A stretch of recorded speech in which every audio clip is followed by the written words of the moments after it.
आज एक अजीब वाक़या पेश आया। मैंने लंच ऑर्डर किया, डिलीवरी बॉय ने आके लंच डिलीवर किया और जितने पैसे उसने मांगे मैंने उसको दे दिए। मैंने खाना शुरू कर दिया। थोड़ी देर बाद भागा भागा आया, परेशान था कि सर आपके पैसे ज़्यादा मेरी तरफ आ गए। मुझे नहीं पता था, जितने उतने मांगे मैंने उतने दिए।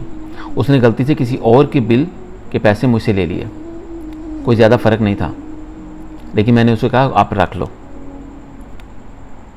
फिर मुझे एक मिसाल याद आ गई बड़ी पुरानी, नबियों के ज़माने की, कि जो आपके किस्मत में है ना वो आपको मिलना ही मिलना है।